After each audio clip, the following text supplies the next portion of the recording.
Did he go live? We are live. We are live. This is the NFC South Divisional Debates. Welcome to the Commissioner Evaluation Podcast. I'm John McGlynn. You can find me on the Twitter machine at John McGlynn75. I'd like to thank my good friend and neighbor, Nick Script, at P2W Fantasy for letting me use the StreamYard to produce these hopefully heated debates. They're always fun. Today I plan to have some more fun in part 4 of this 8-part series where fan passion and fantasy goodness goes head to head. Today we have some really sharp and talented content creators in this fantasy football industry. We're going to talk about some news first of all. First thing I have to address is that I'm excited, beyond excited, to be chosen by Scott Fish to host the live in-person fishbowl drafts at the Chicago location.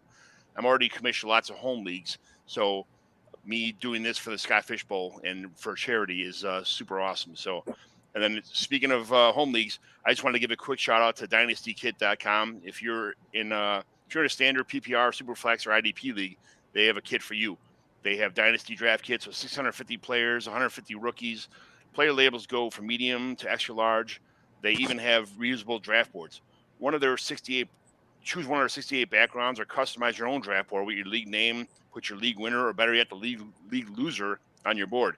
Get 10% off by using the word commish, COMMISH, at draftkits.com when you order your board. So a couple other things. I finally went to Harry Carey's restaurant downtown with the wife and some friends.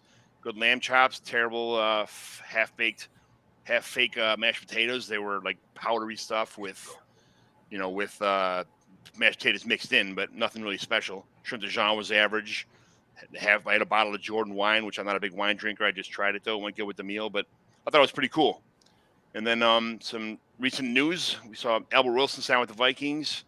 They could have went somewhere else. Justin Fields is ahead of pace in camp.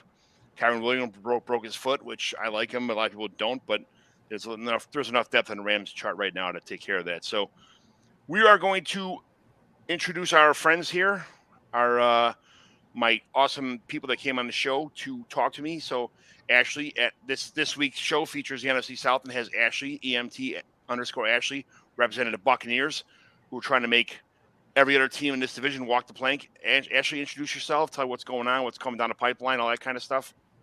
Hello, all. My name is Ashley. I'm from Tampa, Florida. Big fan of the Bucks. Y'all can find me on Twitter at EMT_Ashley. Coming down the pipeline, I have hopefully some fun football news that I'll be joining soon, but I can't exactly announce it yet. I'll find out probably next week. So if you're a praying person or a good vibes person, I appreciate it. I'll also be on Twitch in the following month doing a fundraiser for St. Jude's Cancer Research Institute with their 60-minute gameplay fundraiser going on. You play 60 minutes, help raise some money for the kids, cancer research, all that good stuff. Same as my Twitter handle, EMT_Ashley, if you want to come hang out, watch, support, maybe even donate. Don't have to, but just putting the word out is good enough for me. And other than that, that's really it. More so just waiting for football to kick back up. You're actually an EMT? Yes, I have been for the last 7 years. My wife did that for a while. It wasn't what she wanted to do. She went to school to get all certifications and get on the ambulance, and there was some rough times, and she just she decided to choose a different career. So it's I give you a lot of praise for doing that job. It's pretty tough, a lot tougher than a lot of people know probably. Thank you, I appreciate that. Next up, Jeff Hasley at Jeff Hasley. Sir Purr and the boys will be prowling the division looking for their next prey. Tell me about yourself, where everybody can find you, what's going on, what's coming down the pipeline, all that kind of stuff. Sure thing. Yeah, John, my name is Jeff Hasley, and I do a lot of different things. I work for footballguys.com as a writer. I've been there since 2007, long time. By trade, I am a graphic designer, and I also do video editing, and there's a couple different sites that I work with in that regard. Champions Round, as well as the Fantasy Doctors, and 4for4 as well. So I'm helping out those sites with their graphic needs as well as video editing needs. So I do that. So yeah, that's a lot of fun. I love when I can combine my career with my hobby and my interest in that regard. So But you can find work that I do at footballguys.com. In the off season right now, I'm focusing more on rankings and kind of getting things up to par for the start of the season, where I have my weekly article that I do called the Fantasy Overview, which is kind of like a weekly look at the fantasy landscape of all different teams and kind of walk people through the season. Hey, it's after week 1 or after week 2. Who am I liking for waiver wire picks? Things like that. How's your team? How can you improve? How can you look ahead 3-4 weeks down the road and be like, yeah, you want to get this defense or this player or trade this guy, or, that kind of thing. So I do a lot of that in the article. So yeah, I'm rambling, but yeah, that's me basically in a long shot. Football Guys they are harvesting talent. Yeah, all over aren't the they? place there. Jeff Bell and Dave Kluge and all the guys are kind of making their way over there. You guys Yeah. got something really good going over there, man. It's an awesome site with awesome people, and they have a scheduler tool for your fantasy football leagues. I like to have I run like a handful of home leagues, and because the schedule changed, the schedule hasn't been updated yet for this new situation to do what I want to do. I like to put my week 1, 2, and 3 division because every league I'm in, I have divisions with 4 divisions with 3 teams. So I have to remake the whole schedule for every league all the way across the board. So we do a play all week 1 against division opponents to get a win, loss, or tie for that game depending on the scoring, and then week 2 to week 14 is the regular season, and then week 2, 3, and 4 is versus your division opponents, and then we're 11 or 12, 13, and 14 is against your division opponents also, and it puts a lot of weight in playing your division opponents, and it's a 3 division game too. It breaks a lot of ties that way. So but they have what I use for the week 2 to 14 is the Football Guys schedule tool. It's super awesome. It's a great tool. It's just one of many, many things that are awesome on that site. So there you go. Yeah, and if you haven't ever checked out Football Guys, now's a good time to do it. Check it out. And we're doing so much more this year on the digital side, right? Like videos and like shorts and things like that, because a lot of people get their information on their phone, right? And on their phone, they like to get quick videos and just shots of information. And Football Guys has really kind of risen above where they were in the past with that this year. So if you like that kind of thing, great. We have tons of content. Lots to explore. Check it out. Everybody loves content. Everybody loves exploring. Everybody loves finding out new things. So you guys are great for it. Ladarius Brown. This isn't the Georgia Bulldogs you're representing here, but it's the Falcons. And hopefully you brought your rig in today because you're going to need it to fly out of this division debates as the champ. Yeah. Tell me about the Falcons and what's going to happen here. Oh, boy, that's a loaded question. But like a baked potato, a lot of chives and everything are in there. But anywho, well, I'm Ladarius Brown. As you can see the name right there. I write for Fanside, and I write for the blogging Dirty Luck about all things Falcons. I also write for Sportskeeda. I'm the NFC analyst, so I talk about that as well. And at my podcast, Sports in the World. And you can find me on social media at Ladarius_Brown on Twitter and on TikTok, and on Instagram, it's Ladarius_Brown. Because apparently there's another Ladarius_Brown on Instagram that I'm still looking for. But so I have coming on the pipeline more content. I'll be writing more for blogging as the season gets closer. And throughout the season, I preview some of the NFL games. And I just give some highlights, some key insight there. And that'll continue on, for this season. And I also drop in little things throughout the week as well, little video on thoughts on teams and things of that nature. So the closer we get to the season, optimistic me for the Falcons fan, just will be more content, more things of that nature, question-wise and hopefully answers-wise when the season starts. Fantastic. We are missing our last guest here, so we are going to go in without him. We'll take over to Saints. We're going to pray for the Saints here in this division debates against 3 people that hate Saints probably. So we'll make it work. But never heard of it. Let's start out with the what we're going to do here is if people have seen the show before, we'll start with the quarterback position. We'll talk about the team starter. If it helps, we'll talk about any backups, the new drafted players. So we'll start with Ladarius here. We're going to start with the Falcons. You draft Desmond Ridder. You got Marcus Mariota, Felipe Franks, which is, I'm sure, a huge part of the organization. But tell me why. What's so good about this depth chart here for the Falcons? One of the things that after Matt Ryan departed, got traded to the Colts, it left the depth chart kind of empty. But one of the things that when I look at a guy like Marcus Mariota, someone who does have experience, it's kind of like not at the end of the world type situation. Like he throws like 63% completion percentage throughout his career, like 77 touchdowns throughout. And I think what kind of helps the quarterback position, I think, is that he has the familiarity with Arthur Smith, which I think played a role and kind of convinced for him to come to Atlanta. So it kind of feels like, well, he's learning a new playbook, but in a way, he's kind of not. So I kind of feel that, Mariota he's going to be the starter this season, I think, to start the season. But to your point, with Desmond Ridder, I do feel that if the Falcons season kind of teeters, which, look, very much in the realm of possibility, you could see Desmond Ridder play this season, which I think they got great value for him in the third round, which he fell to the third round. Everybody had him maybe second round. Some people even had him like, in the first. But the things that I like about Desmond Ridder is that, he can take a play that looks negative and make it to a positive. When you see this film at Cincinnati, he takes a negative play, essentially a play like he's going to lose 5 yards, and somehow he turns into a plus play. He's a playmaker, in a sort of kind of way, he's very athletic, which I like as well. And something that's very interesting to me is that I think he still has to work on the release.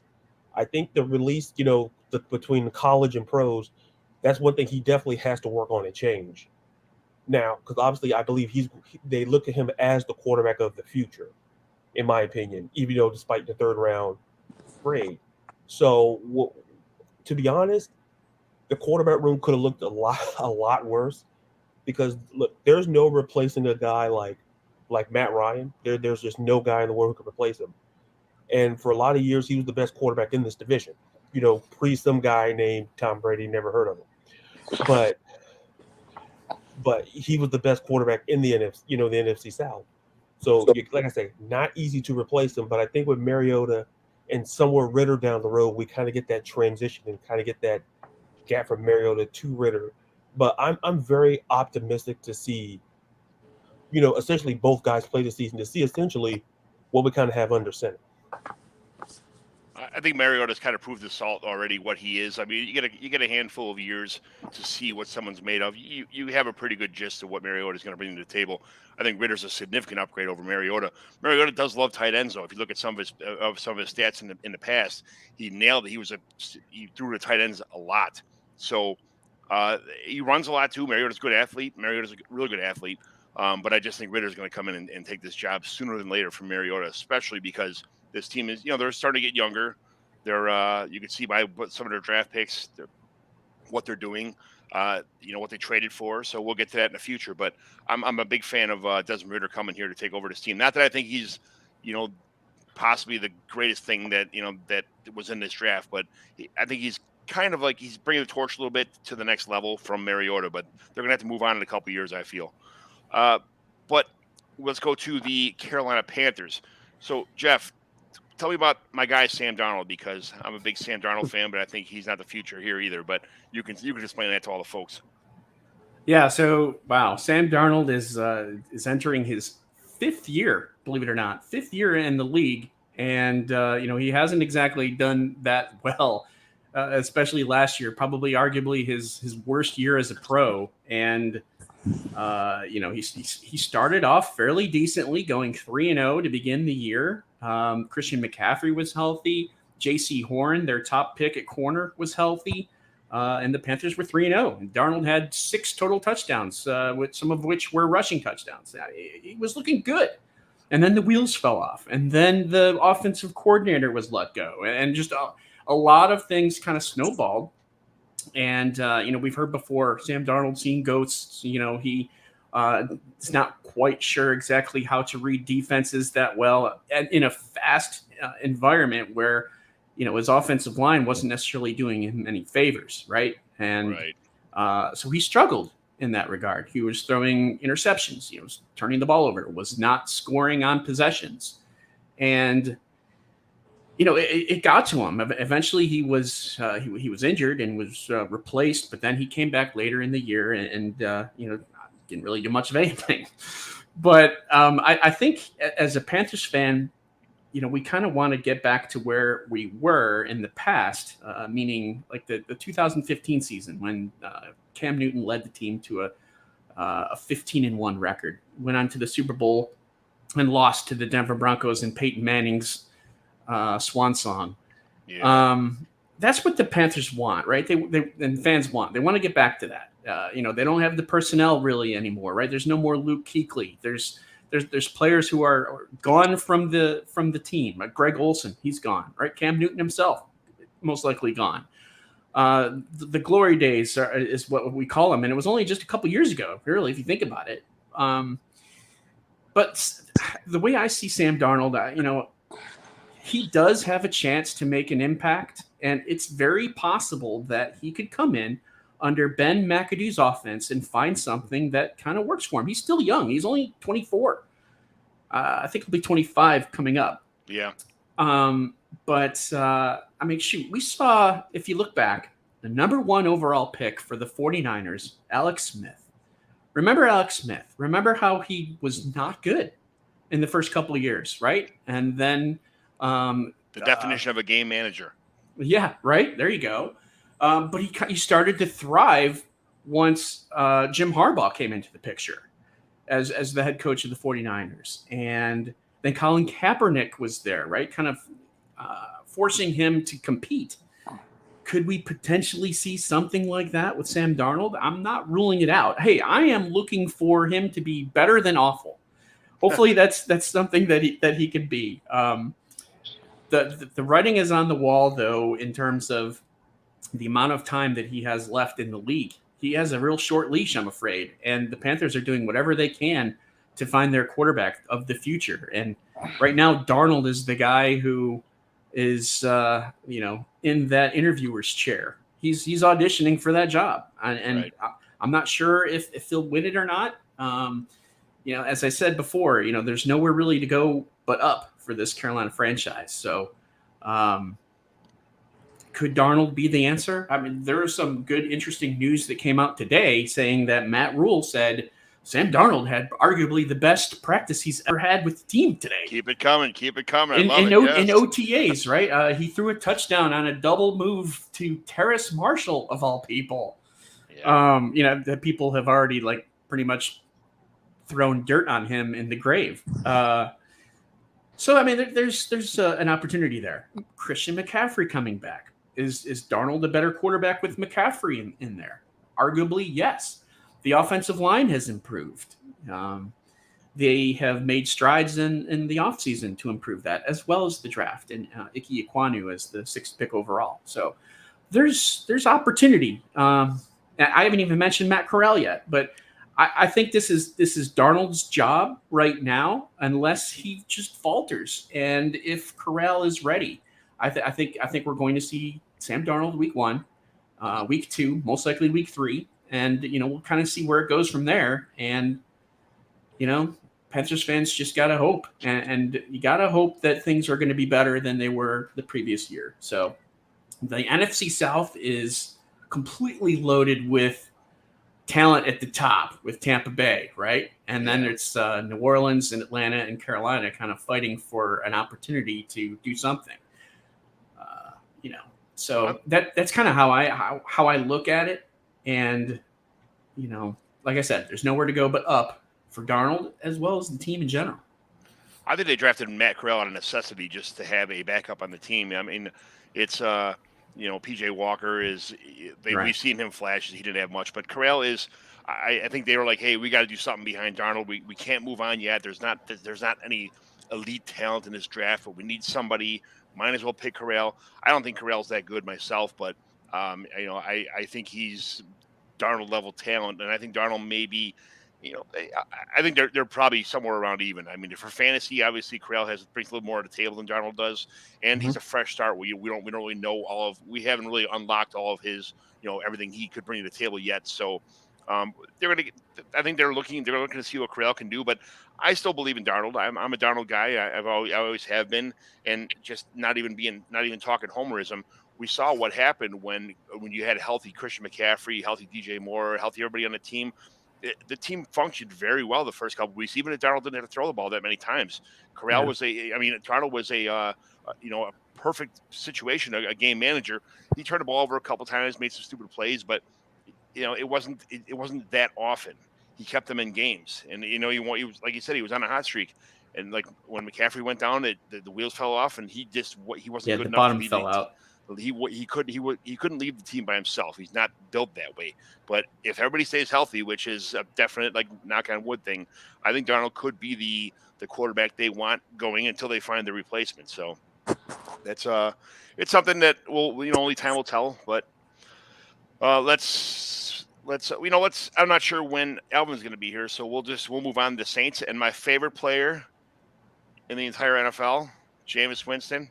I have him on every league. I traded for him everywhere. I overpaid for him because I love Jameis Winston. Even though I'm not I was when he was on the Buccaneers, when he's throwing to Chris Godwin, like my second favorite player in the NFL. It was a dream come true to watch that team operate. And I know Jameis throws tons of interceptions, but as a fantasy owner and not a fan of the Buccaneers, I loved having Jameis Winston on my team. I was getting like 28, 35 points a game. It was fantastic. But for real football, I believe that Jameis Winston is in a good situation. So I'm going to say that for him to get hurt last year might have been one of the better things that ever happened in his career, because he got to sit back and watch Sean Payton's offense run, watch the whole thing unfold, and get a lot of accuracy, put himself in a situation to really take over this team. If Alvin Kamara's back, where Alvin Kamara was before, this team can function in high cylinders with the draft picks, and we'll talk about some of the other players later that are on this roster. But I am a big fan of Jameis Winston. They only brought in Andy Darnold to back him up. Ian Book is just there on the roster just to probably be a camp cut. I'm not sure what's going to happen there, but Andy Dalton is a really good backup. But Jameis Winston, I think, could take this team to be pretty competitive in this division, to be honest with you. And that might be my homerism or whatever, but I think Jameis could really bring this team to where it needs to be under a new offense. What do you guys think about Jameis Winston and the Saints offensive quarterback position anyway? I think there's potential there, but they also don't have Sean Payton anymore. Right.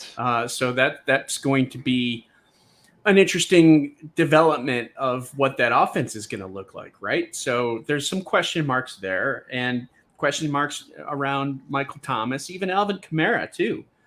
Right. So there's definite possibilities there for him, and I'm not saying he's a bad fit or a bad fantasy play, but I think there's also some uncertainty. Yeah, minus an Alvin Kamara suspension possibly for that stupid fight, or Michael Thomas decides they want to pay him a little bit more and he'll come back to camp. This team could be in a good situation. So let's move down to Ashley and this guy Tom Brady. Everybody's talking about. I traded him away at the beginning of last year for a first round pick, thinking that he was going to probably retire in the offseason. And or 2 years ago, I traded him for a first round pick, thinking that was it. And the guy who took over Brady is just sitting back laughing at me with the first round pick, and Brady's the number one, the top 5 quarterback in the NFL in a super flex league. And I'm like, son of a biscuit, this is terrible. What a terrible move. But tell me about the Buccaneers and Tom Brady. Here's a batting practice 85-mile-an-hour fastball right down the middle for you to knock out of the park. Yeah. I mean, it's Tom Brady. I don't know if I really have to say more than that, other than it's Tom Brady. The same man that threw 5,300 yards last year, 43 touchdowns in the regular season, over 50 with the postseason, and it's Tom Brady. And he didn't even know the offense, right? He didn't even know the offense until halfway through. Exactly. Yeah. Did you guys see Man in the Arena? I saw parts of it. I didn't see the whole thing. Oh my Yeah, God, I haven't that's watched excellent. it yet. I want to wait till it all comes out so I can watch it on one. It was incredible. You're gonna love it. I mean, as a non-Tom Brady fan, it was awesome. So yeah, there's that. Sorry, I interrupted. Keep going. No, you were quite fine, no problem. But yeah, I mean, it's Tom Brady, and I think a lot of people, when he announced his retirement, myself included, was like, why now? Like, I understand that losing against the Rams was really rough because it's a team that kind of has been like a problem for Tampa, but a lot of people forget that the Bucks were not healthy either game last year against the Rams. They didn't have Sean Murphy Bunting. They had a practice squad corner filling in for him in week 4, and then against the Rams, Tristan Wirfs went out, and Chris Godwin's not there. AB's no longer on the team, and they didn't have that depth, so they don't have anybody to really throw to. And Tom Brady was getting them in that position to be successful against the Rams, like without all these key pieces. After you throw for 5,300 yards and 43 touchdowns, you're not losing a step. You have weapons galore on offense when they're healthy. So I think Tom Brady's going to knock it out of the park. Like, realistically, if that offense can stay healthy, if Leonard Fournette is the way he was last year, if Godwin comes back to be the same player, if Russell Gage can be half-foot competent in the offense, I think that Brady throws for another 5,000 plus yards and 40 plus touchdowns again. That's what happens when I trade guys away. They go and they can throw 5,000 yards and 40-some touchdowns. That's my luck. But so if I could just say something, I mean, you've got Tom Brady with the Buccaneers. You've got Marcus Mariota with the Falcons, Sam Darnold with the Panthers, and Jameis Winston with the Saints, right? I mean, Brady, the equivalent here is like Barry Bonds versus batting practice. Right. I mean, this is a runaway situation for Brady. But like you said, all those injuries and stuff and unfortunate occurrences for the Bucs against the Rams, against other competition last year, that just goes on to say a little bit about, in order to beat Tampa, you got to have some sort of things befall them, right? So if that happens, if injuries hit them the wrong way, they might not be the team that we think they'll be. We always talk about NFL being such a surprise. You never know. I mean, the Bengals, although I thought the Bengals were actually going to be a pretty decent team last year with Joe Burrow, and people kind of laughed at me a little bit. 9 wins? What do you? I predicted them to have 9 wins. And they came out of nowhere, right? So to speak, a little bit. That was a product of a possible not being able to recover from a knee surgery situation, though. For Burrow. True. That's so. And there was remember the Jamar Chase preseason fiasco stuff and all this stuff. Should they have gone with Penei Sewell, right, as their draft pick and all this? So there was interest in the Bengals, but we didn't really see all that coming. Who's to say that's not going to happen with one of these teams in the NFL? Right. It could be Pittsburgh, right? Pittsburgh's there except for quarterback, right? I would say, Denver was there except for quarterback. Now they have their quarterback. Maybe the Colts. All they need is Matt Ryan. I mean, who knows? Any team, I think, is. I mean, we see it all the time. We see it every year of a team that is just like, whoa, where'd they come from? Oh, they just beat the Cowboys, and then they beat the Bucks, on Monday night. Who is this team? So, anyway, I just wanted to throw that in there. Paper champions are every year. There's somebody that they already won the title before the season started. We don't have to play the games. Don't worry, they're going to win the whole thing. Yeah. And, as we saw last year, it didn't happen. It's always there is, like you said, you never know. That's why there's a saying that goes, that's why they play the games for a reason, because of this situation. So, right. Talk about batting practice fastballs. Why don't we talk to the running back position, and we'll start with the Panthers here, as long as we. Jeff, tell me about how hard it is to root for a team that's got Christian McCaffrey at the running back position. So, Mr. Unbelievable in 2018 and 2019, has kind of thrown us two relatively down seasons in 2020 and 2021 for various different reasons, mostly due to soft tissue injuries, which Christian McCaffrey is one of the most well-conditioned athletes that there is. I mean, he just is nonstop. And for him, it's in his bloodline. He's got a dad that played. I watched his dad play for the. He definitely has the NFL pedigree, right? So, the watching him get hurt and get injured, and him not necessarily being able to play is it's real painful. But McCaffrey, he is arguably one of, if not the best type of fantasy weapons, because that's what he is. He's a weapon, a running back and a receiver. You're almost getting double points as a result of him. At least you were in the past in previous offenses with Carolina. That could potentially change depending on how this offense goes, but I imagine he's going to be a huge part of that, right? So if things go well, if McCaffrey can stay healthy, absolutely, he's one of the better running backs in the league, let alone the division. Nothing against Leonard Fournette or Alvin Kamara, but I mean, McCaffrey, just the way that he is able to, evade tackles, make plays, be a receiver, be a running back. It's really fun to watch, and it's a joy to watch him play. So yeah, I'm just hoping that he can stay healthy, because if he's healthy, I just don't see him being a disappointment. A player like him, in my mind, is what I would describe him as is a perfect specimen, like a finely tuned, well-oiled machine, like a watch. Like a perfect situation, like a watch. But the problem is with something like that, if it's all it takes is one little thing to go wrong and the whole thing breaks down. He can't play with a hamstring. He can't play with a sore ankle. He can't play.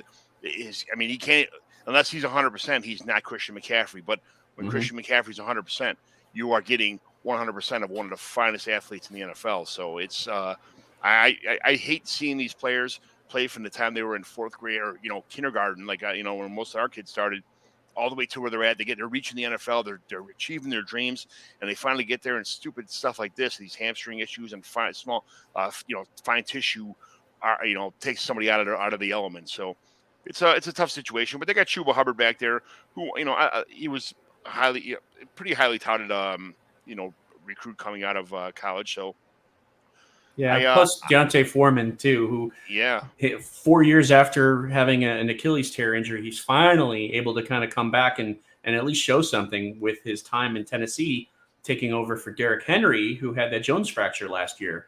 So Foreman turned that into a contract with Carolina, and he's a bigger back. Maybe he can take some of the load off of McCaffrey in the goal line. And also use him as a rusher and McCaffrey as a decoy. I mean, we've seen that before too. So much potential in terms of what the Panthers rushing game can do. As fantasy players, we want to get the most points as possible, but as human beings, we understand that we don't want Christian McCaffrey to carry the ball 60 times a game or to have 50 touches a game or 80 touches a game. It would be fine for him to have the passing work and some end zone, some out of the backfield end zone flares, stuff like that, get a couple PPR touchdowns.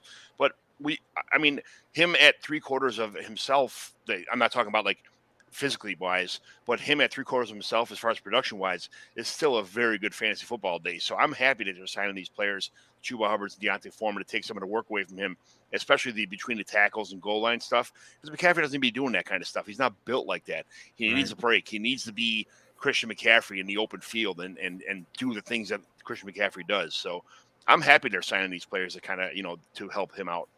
So Ashley, tell me about the it was called Lombardi Lenny, but now he's called Lasagna Lenny or some other kind of Lenny like that. Like what's going on in camp? Uncle Lenny. It's I feel like, in my opinion, it's such a non-story. It is. Like, you see guys every single year come in like 10, 15 pounds overweight, and they're like, oh, he's Eddie Lacy. No. Like, you have guys like Najee Harris, who's, 250, 245 pounds right now. He played at 242 last year and was wrecking people. Right. Leonard Fournette came in at 230 last year and had over 1,200 yards line from scrimmage. Like, it's just such a non-story. He'll be fine. I think that Leonard Fournette's going to have the reign over the Tampa backfield. They only really have Rashad White, who I'm really excited about in a secondary role, and Keyshawn Vaughn, who was there Tell me about Keyshawn Vaughn. Come on. last year. I don't want to know about Keyshawn Vaughn. I think that he lacked a lot of confidence when he had the repetitions that he did. He couldn't hold on to the ball. He kind of was very indecisive in the backfield, kind of dancing around a whole bunch. But I feel like him and Rashad White are going to be fighting for that backup role to Lenny, kind of like, I feel like they're looking for their Ronald Jones, or who Ronald Jones was supposed to be. Right. Ronald Jones is supposed to be this home run hitter who could catch out of the backfield and pass block. Ronald Jones could do one of those three things sometimes. He could sometimes run the ball. He could not pass protect, and he could not catch the ball to save his life. Or hold on to it. It was. I can see Rashad White playing that role, but I'm not so sure about out of the gate. I mean, I know he's an older running back. He's like 23, will be 24 soon, I believe, as a rookie. Mhm. But in a Tom Brady offense, shoot, I think he just kind of has to take his lumps and learn first, right, before he gets thrown into a situation. I could be wrong there, but I see him more as like a second half of the year, if not 2023 type of guy. A fantastic Rashad White is a fantastic complimentary back for Leonard Fournette. That's going to be something. But I mean, like you said, right out of the gate, it's going to be the Lenny show. That's not even a question. Tom Brady loves Leonard Fournette. Leonard Fournette has come here and been exactly what Tom Brady was looking for, and then some. So Yeah, Rashad White's going to have to earn his role, and it's going to be a while. But I mean, he's a very good second fiddle to Leonard Fournette. So that'll pan out. But anything else, Ashley? They also have Giovanni Bernard, who's, kind of that prototype third down back, not super big, pretty agile, can catch the ball smoothly out of the backfield and not, have much trouble. He's just a little light, and coming off a hip injury, I just don't know, with his age and a hip injury, just how much he'll be utilized. I feel like that's why they did draft Rashad White, kind of as like that insurance policy. Because Giovanni Bernard's not a bad running back. He's just, getting up there in age. And, coming off that kind of injury, it kind of gives you some worry. Like, okay, well, if Leonard Fournette has another hamstring injury, who are we going to put into the game?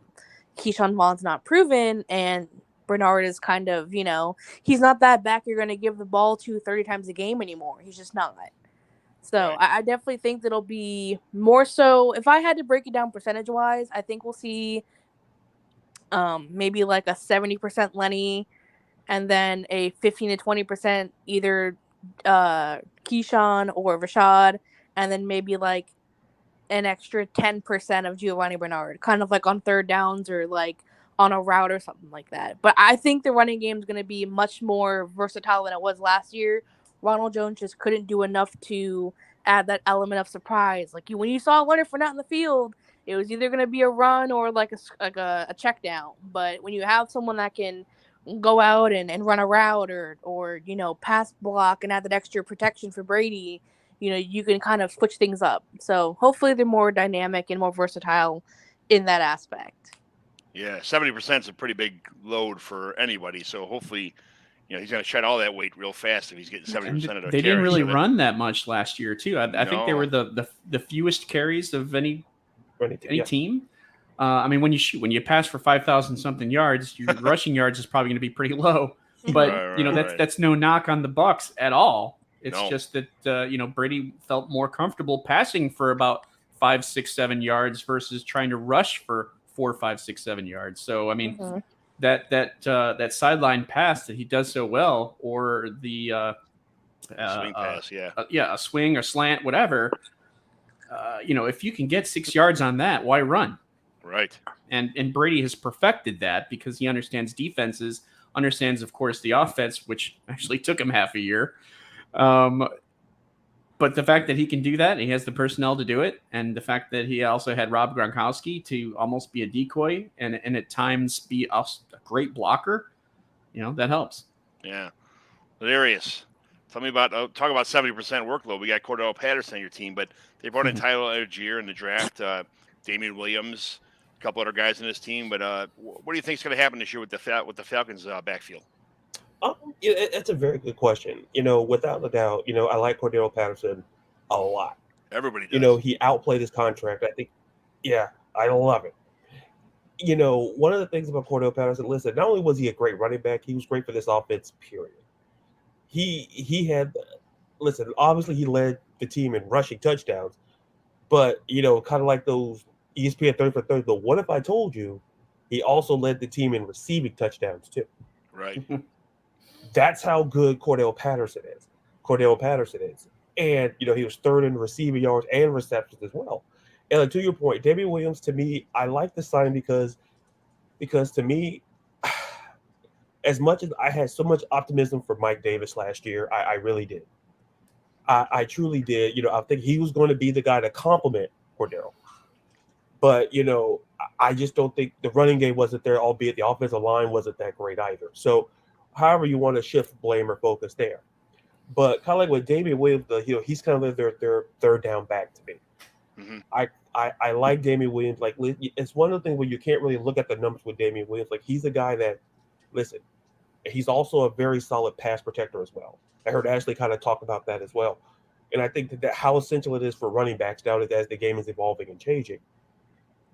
Having a guy like Damian Williams is not only just great for third downs, maybe get that third and short, but he's also great in pass protection, which I think, for the Falcons, listen, that's a whole story, but that's a whole other segment in itself.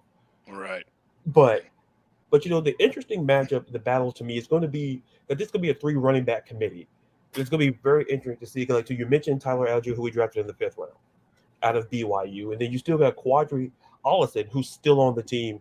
When he was drafted back from 2019, and then they signed Jeremy McNichols. I believe one of those 3 guys is going to obviously be the third down back. It's a matter of who. And if you had to ask me today which one, I would kind of slightly lean toward Algier, simply because maybe I want to say younger, but I just think that with Tyler Algier, I think he just, his vision, I just like how reliable he is. When you watch some of his film back at BYU, because one of the biggest things with the Atlanta Falcons is that so we have to run the football. It's a standard to talk about it, but I think just how, to me, outside of Cordero Patterson, the running game was just not there. And I think that's why you don't see Mike Davis there anymore, because when Mike Davis came, like I said, Mike Davis was the guy who I felt could just complement Cordero, could be that guy. And he was solid with Carolina. He was very solid. And so I think he was going to come over to Atlanta and kind of be that guy to complement Cordero Patterson. And then it just didn't pan out for whatever reason. It's just the running wasn't there. So now, with Terry Fontenot drafting Tyler Algier, that's kind of letting me know that I think this is the team who they want to be the third down back. But yet you still may kind of see him on special teams. I think Algier's impact's not going to be 2022. I think 2023 kind of may be the impact. So, but as far as the running game goes in general, like a healthy Cordell Patterson, I cannot overemphasize. He has to be healthy. I can't, players have to be healthy in general, but I cannot stress for this running game to do anything. If Cordell Patterson is out for any stretch of time, it's, Damian Williams, sure, but then is Algier really that guy to step up now? I'm not sure Algier can, he had 150 rushing attempts his junior year, 276 his senior, and his receiving target 28 receptions on 39 targets in college. That's pretty good for a college running back. So absolutely, yeah. He could do it all. I mean, he could do the things that need to be done. And like you said about Mike Davis, I honestly thought at the beginning of last season that Mike Davis was going to be the premier back in that league. I didn't know. I don't think anybody saw the Cordell Patterson show coming along. So it was a big surprise to me. I actually traded Cordell Patterson away. Again, one of the guys I trade away, and he goes off to have career years. That's kind of what happens to me. Don't worry, John. I'm a Falcons fan, and I did the same thing because I'm thinking, well, who has more insight than the fan? Silly me. Right. Like, okay, listen, I know Cordell's great, but I think I can ship him, get something. And then people in my league were just like, the commit. He signed off on it. He warned me. I'm like, you know what? Make the deal. And when I saw Cordell on the other team, I don't want to get into that story, but like to your point, nobody saw Cordell Patterson breaking out. But the fact is that he did, and now he is the feature back going into this season. It's just I was more hurt about Mike Davis because I just saw the potential. A lot of people were like, "Oh, we're not sure." Like, no, I saw some things in Carolina. Listen, we played them twice a year for God's sakes. So I saw some things. I'm like, okay, if he's coming to Atlanta, he could kind of be the guy to complement Cordell. To your point, could kind of maybe take. I would have been fine him being the RB1. I'd have been fine with that, but he just wasn't the guy. So now when you're looking, listen, they drafted Algier for a reason. Like I say, Quadri Ellis has been on this team. This entering I believe his fourth season. Mm-hmm. And then you signed Jeremy McNichols, who played for Tennessee. I just believe that Algier kind of wins that third running back position because you don't draft as much. Ellison and McNichols, like I've seen enough from Ellison, for Ellison to go, okay, I'm not saying we move on, but like we're kind of like at year, his best year was his first year. He had 4 rushing touchdowns, and then you kind of never knew existed on the roster. Right. So I'm just fine with Algier. Listen, if his impact is not this year, I'm pretty sure 2023 will be the impact. So that's the kind of way I look at the running back room for Atlanta. It's, Patterson, Williams, and I give the edge to Algier, barring injuries or anything of that nature. Those are the triumvirate I have entering, 2022 in the running back. Yeah, we got better. If I could just say something real quick about Tyler Algier, he's someone that I definitely have. Well, I respect the guy. He's got a lot of passion. I mean, he was a finalist for the Brandon Burlsworth Trophy, if you're familiar with that, which is the trophy given to the most outstanding athlete that began his career as a walk-on. And so we know what he's capable of doing in terms of wanting to, succeed and do well. So and he's a great receiving back too. Yeah. Which fits well in that system. If he can pick Yeah. things up, I think there's a future for him. Yeah. As a possible, and nothing against Damian Williams, but if things go the right way, Algier could be that second running back. Yeah, Damian Williams is a good talent. He's a really good talent. I mean, he was probably the MVP of the Super Bowl, but we're not going to talk about that. But that was 2 years ago. Yeah. But well, he stayed fresh though because he stayed out because of COVID. So it's not like his body got used up a lot too. He was. I mean, if anything, maybe he's a little bit more healthy because he didn't play. But it's possible. But but to your point, I'm sorry, I mean to jump in and cut off here. I think to your points about Algier, I think there's a reason. When I look at Atlanta, with to get value, I've always believed in getting great value in a draft. Obviously, every team does. Getting a guy like Algier, Fontenot, and Arthur Smith knows what he wants to do with this offense. When we talk about receivers, there's definitely a plan there as well. But like as far as the running backs go, Algier kind of fits the bill. And the only reason why I kind of say maybe not 2022 is simply because, am I saying Damian Williams? At some point Algier will kind of overtake Williams. We don't know because listen, Williams may not be there next year. Who's to say? He's got like a 1-year deal. So I just think to the point where like Algier is a guy where he showed flashes this year. And who's to say in 2023 he could be that number 2 guy because he does catch balls out in the flat. He's kind of like Cordell Patterson. Like if you look at Cordell Patterson, he did everything. That's the kind of Arthur Smith, given the situations going on the offense.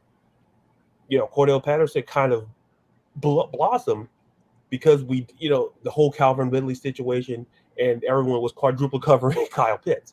So it kind of made Cordell Patterson, a former receiver, that kind of made that kind of a little bit easier. Like, well, he's used to catching passes out, in the open. He's catching the passes in the flat.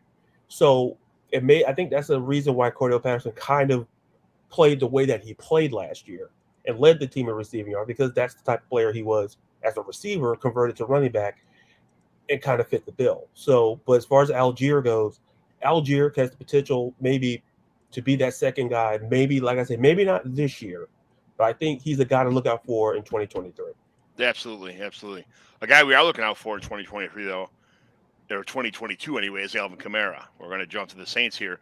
I mean, they drafted Abram Smith this year, but Kamara is a one-man show for this team. He's shown he can do it. I mean, he's the epitome of a well-rounded running back. He's pretty much in the same category as Christian McCaffrey. So there's not much to say about the Saints as far as their running back situation, minus any kind of possible suspensions for doing knucklehead stuff at the Pro Bowl. But that's who knows what's going to happen with that. It could be just hyping whatever rumorville. Whatever it is, what it is. But I'm not sure Abram Smith would be able to come in and do the same things Kamara could. I'm not sure there's not many people on the face of the earth that can do what Kamara does. So, I mean, and after that, you got Tony Jones, Dwayne Washington. There's not much else on his depth chart besides Kamara, and he is the main guy, the show, the greatest show in New Orleans. So it is what it is. They still have Mark Ingram too, don't they? They do not have Mark Ingram. He's not. No, I don't think he's on the team anymore. He's not signed. Okay, for No. whatever reason, I thought they signed him again, but I could be wrong about that. There was talks about it. I don't think it Yeah. ever happened, though. As far as I know, on my depth chart that I have, I didn't see him. He's not on any of my depth charts, and I can look it up for a minute, but I'll look it up while we're moving on to our wide receivers. So with the wide receiver situation, Jeff, why don't we start with the Carolina and my third favorite player in the NFL, DJ Moore. Please talk about him, and you can talk about him as long as you want to. All right. So DJ Moore, wow, what's not really to like about him? He's an excellent receiver, despite the fact that he's had subpar quarterback play.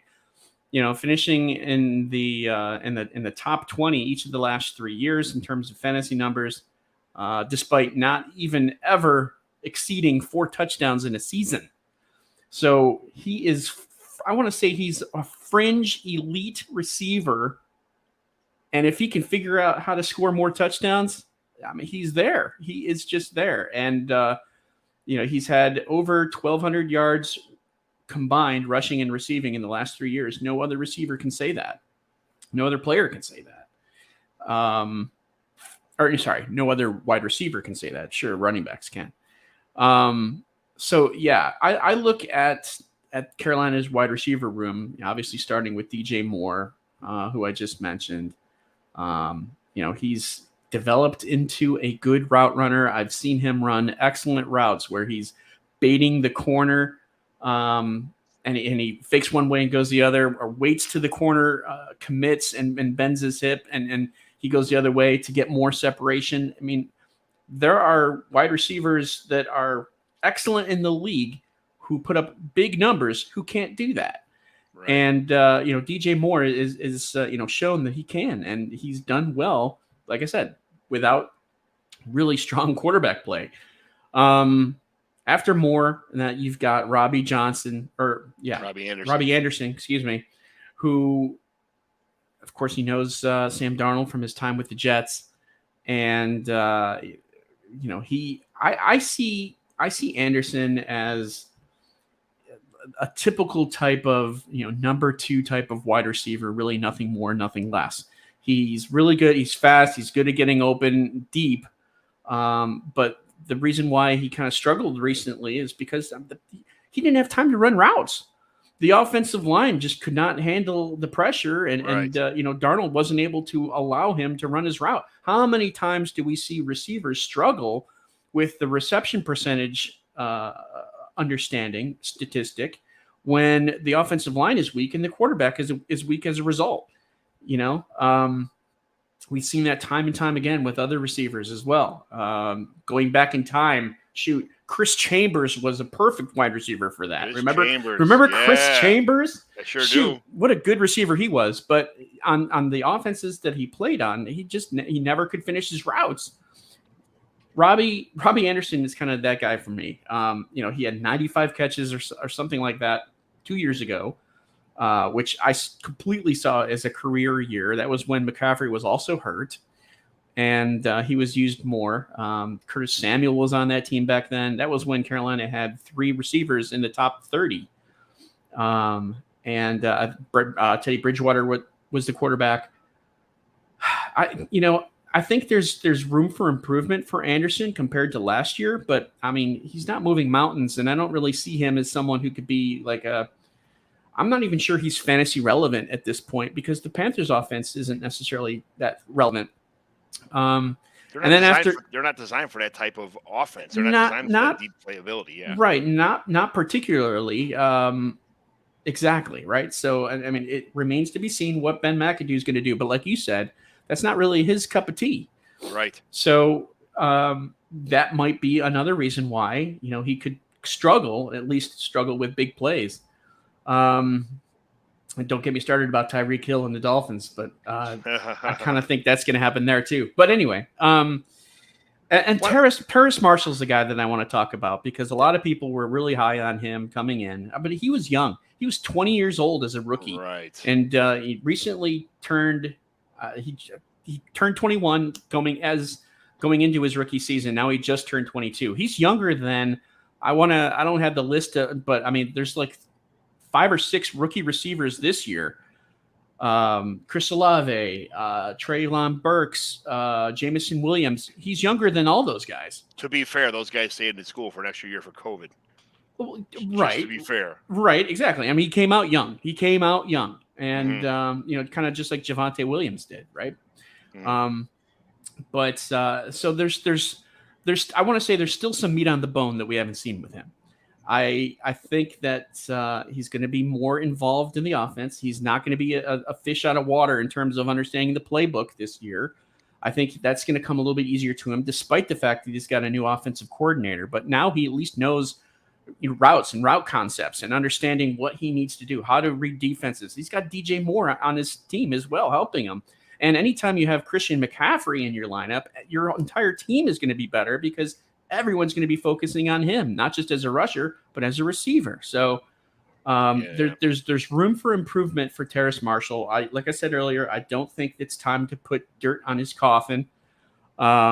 I'm really curious to see what he can do, but at the same time, the offense has to improve as well. So there's that connection as well. So my biggest problem with Marshall is that he kicks DJ Moore out to the outside, and DJ Moore should be a slot receiver. I hate that DJ Moore is not where he belongs, and it just kind of kills me that he's got to play in the outside when he belongs in the slot across the middle of the field. Yeah, and DJ Moore when he initially started, and he kind of still does this, but not to the amount that he used to, is break tackles. I mean, sure, he was one of the best receivers as a rookie in terms of being able to break tackles and evade and just be elusive after the catch. And, to see him operate in the slot like that would be great. But like you said, we got to figure out what the offense is going to do, where they want him. Do they have someone who can play the slot? Excuse me, do they have someone who can play outside as well? So he could go into the slot. I'm not sure if they necessarily have that. So that's why he's out there. Right. Hopefully that was a little bit of enough time for you to do your research on your end. He's still on the team as far as I could tell. Everywhere says he's on the team, but he doesn't show up in any depth charts. I don't know if they have him slated there, or he's unrestricted free agent or restricted, but half the depth charts have him. And I look on like Sleeper or a couple other places, and it says that he's in a backup role, but I don't see him anywhere. So it's unsure. Feel free. Let's move on. I actually want to know more about Calvin Ridley and your thoughts on that, Ladarius, as well as, of course, Chris Godwin and the Bucs and how he's coming along. Yeah, the Bucs are next up here. So tell me, I do want to know. I mean, I need some inside information because I love Chris Godwin and this offense. When I was sitting at the bar watching Chris Godwin catch like 11 catches for 107 yards and something, and then I looked like he fell, and I'm like, oh, he's okay, and then he didn't get up. I'm like, no. And it's possible knee injury, and then it came out as torn ACL. I was like, oh, this is terrible. And it couldn't have happened. Like, I just hope that with and then Brown got hurt. Yeah, and then it really just shut him down. The miracle of modern medicine. I hope that Chris Godwin's healthy. But Ashley, tell us about Chris Godwin, Mike Evans, Russell Gage, big addition, Tyler Johnson. The rest of the depth chart, Jarrett Stearns, that kind of stuff. Tell me about all these players in the receiving core of the Buccaneers. So I'll start out with your guy. I'll start out with Chris Godwin. So from what Todd Bowles has said and what players, Todd Bowles isn't saying anything. He's progressing the way he is. He's not there yet. There's no setback. We're kind of just waiting to see how it plays out. And then they had a wide receiver. I think it was Jalen Darden come out and say, like, I think he's going to surprise a lot of people. I think he'll be back before the timetable that they're giving him, because ACLs a couple years ago and ACLs now are kind of very different. Someone just signed with the Falcons and they were cleared from their ACL after 7 months. Just signed with the team, passed the physical and everything. Look what Adrian Peterson did with his knee. That's ridiculous. Exactly, yeah. So everyone's saying Charles. that Godwin's going to miss time. They're like, oh, he'll be out until at least November. I don't think so. I truly don't think so. I mean, being an EMT, we see a lot of emergency stuff, so I'm not going to sit here and be like, I know the knee better than everybody. But I think the way that Godwin is and having that off season to fully rest and get your body right and go to these doctors and try different forms of rehab and stuff like that, I think worst case scenario, he'll be out maybe the first 4 weeks. I think best case scenario, he's ready to go week 1. They really don't have to rush him back. But I think with him having surgery in January and the first week of the season not being until mid September, the second week of September, he has a good shot. And if he has to miss time, he misses some time. But everyone's like, oh, you don't want to draft him this year because he's gonna miss so much time. And what if he doesn't play at all? I just don't think it's the case. I think that he'll be ready to go. Like I said, maybe the end of October, if worst case scenario. He's healed very quickly with his hands when he had the pins in his hand. Mhm. People were talking about him not being the same guy, but I mean, the way that Chris Godwin is wired, I mean, the guy's in warm-ups with these goggles. I don't know if you've ever seen it. He wears these goggles that like compare his vision, and it's like strobe lights. And it's for him to get better with like instinctively catching the ball. So you have a guy that's doing that. He played with pins in his hands and stitches and he can't even make a fist with his hand, and he's catching 12, 13 passes against the Washington team last year in 2020 in the playoffs. I mean, this is a guy who's not going to sit on the sideline and be like, well, I just don't know. The moment he starts feeling that strength come back to his knees and the cuts get easier and there's no pain, he's going to be back on the field. Yep. So I think he's going to be great. I think he's going to have another 1,000-yard season easily, if not 1,200 yards. He's the main, I don't want to say the main staple. I'll get into Mike Evans in a minute, but Chris Godwin makes that offense so much more dynamic. You can do so many things with him. Mike is a big body guy, and Godwin's only 6'2", like 210, 215. So he can get into that slot. He can get into those wide receiver screens. He can get into the end arounds. He can block pretty well. He's an all-around guy who is going to make you miss. He can break tackles. He can beat you with his speed. He's not like elite speed, but, you run a 440 or 442, you're gonna be able to break away from some guys. So I think that Godwin will be fine. I think that he's gonna be right back to where he was. I think he's going to have a year that people don't see coming because of the injury, and I think they're gonna write him off. But I think he's gonna surprise a lot of people in that aspect. But that's just me, like I said. Are we on month 6 or so of his rehab? January, February, March, April, May, June. Yeah. Mm-hmm. I don't know why I had to count on my fingers to get to 6, but yeah. But I mean, I am a little concerned, for Godwin to be ready to go week 1. That's a concern of mine. Fantasy speaking, I am staying away from him in redraft. I don't, you look at other receivers who have had their ACLs and they've come back the previous year and they're fine, right? Like Jordy Nelson did it. Julian Edelman did it. But those all were either preseason or like really early, week 1, 2, 3, 4, not January surgery, right? So I got a little bit of pause in regards to him. I was kind of hoping that maybe there was some better news about Godwin, at least so far. But shoot, if he's on the PUP list early on, and then if he's on the PUP list after preseason, obviously then he's out. But I wouldn't be surprised if that's kind of how things roll. But I mean, we'll see. Yeah, there's just not a lot of news. It's very Yeah. it's been very hush hush. Yeah. Todd Bowles is very much the same like Bruce Arians is. He's gonna tell you what he wants to hear. What do you want to hear? He's gonna be like, "Oh yeah, he's doing fine. He's great. Ready, he can go right now." You know what I mean? Right. He's not gonna tell you the real thing.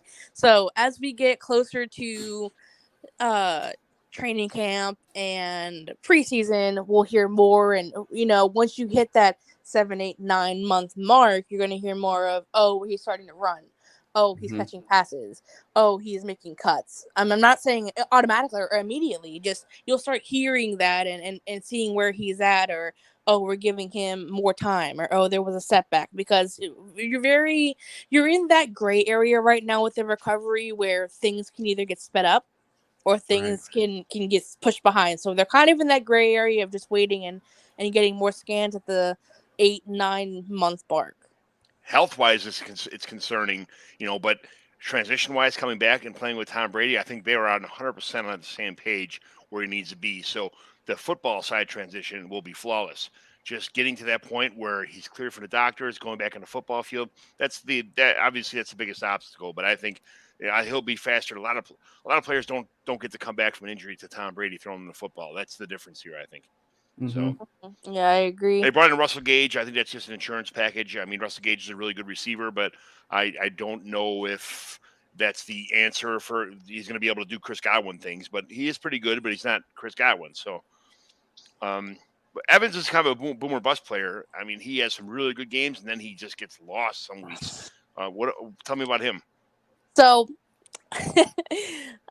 I just want to personally put this out because I love Mike. Like, Mike's one of someone that I don't only look up to as a team, as my favorite team, just a human being. Like, he's just one of the most genuinely amazing people you'll ever meet, you'll ever talk to, you'll ever have a chance to be around or just even watch him work with the kids. But here's the thing about Mike Evans, right?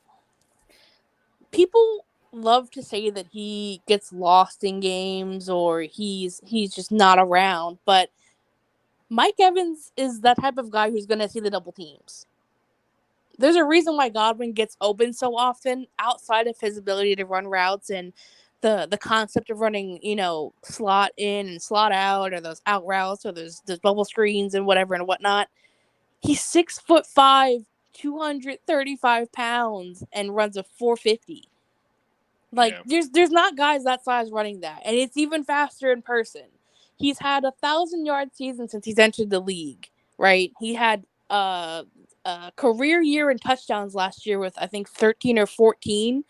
And this was while he was battering injuries with his leg and with his thigh and with his back because he was getting banged up so much because of not having Godwin and other guys. And he still had 1,000 yards and a career year in touchdowns. I think that even if Godwin misses time, that production is not going to slow down. If you think about it, Mike Evans had Josh McCown, Ryan Fitzpatrick, Jameis Winston before the weight loss and LASIK eye surgery, throwing him the football, and he's never had a down year.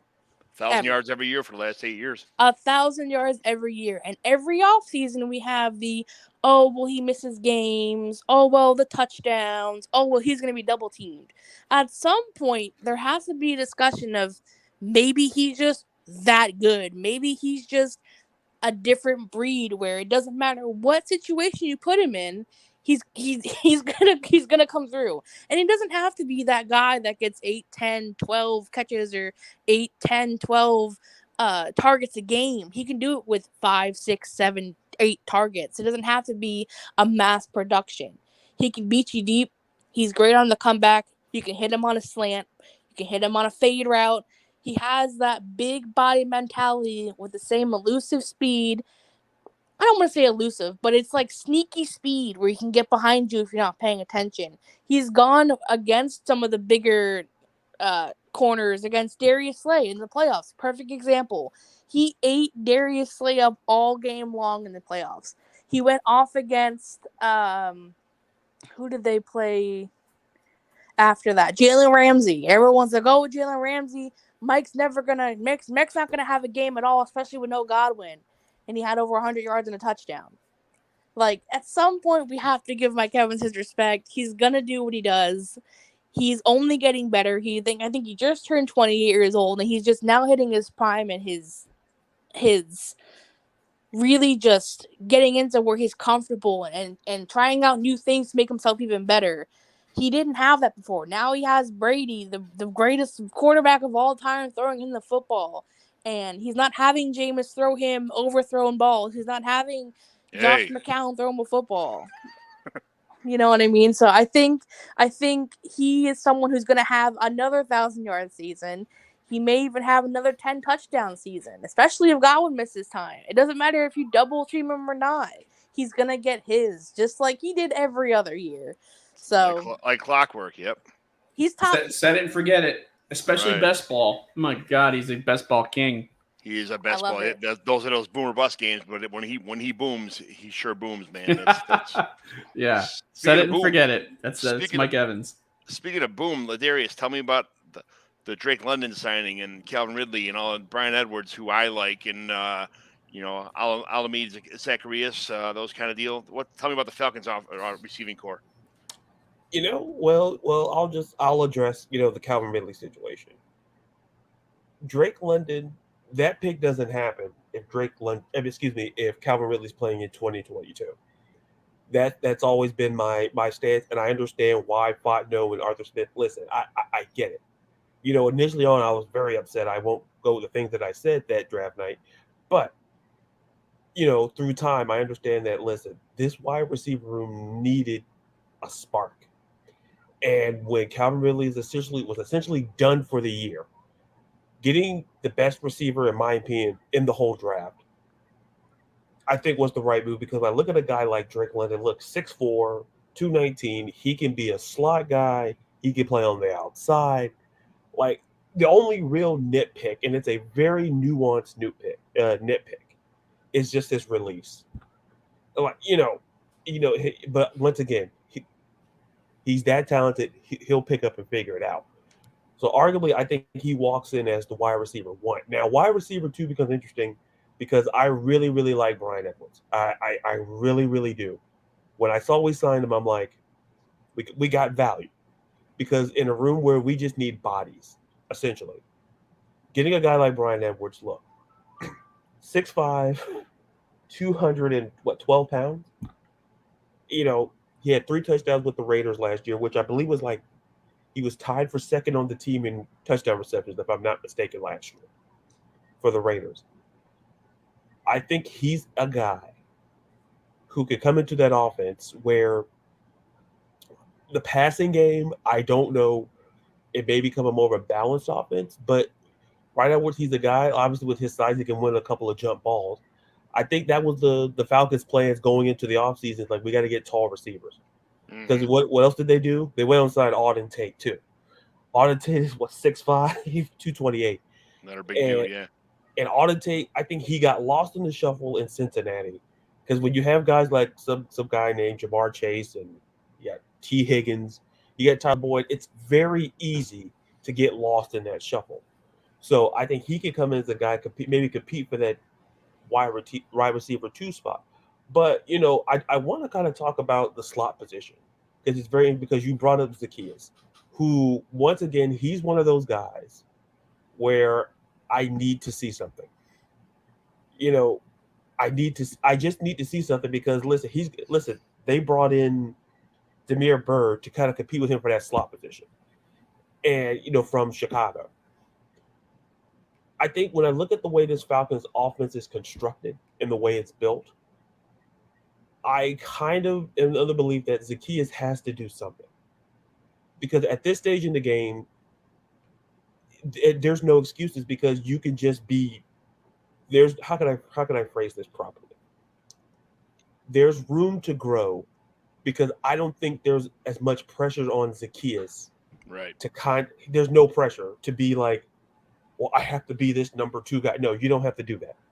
I think that's what was kind of the problem last year where things happened with Ridley and kind of the passing game just kind of was absent. It kind of felt like, Matt Ryan was trying to get Zacchaeus in this offense. He was trying, but it just wasn't there. So Zacchaeus is a great talent. You kind of slide him down, put him in the slot. You kind of bring the competition with Damiere Byrd. You could have something there.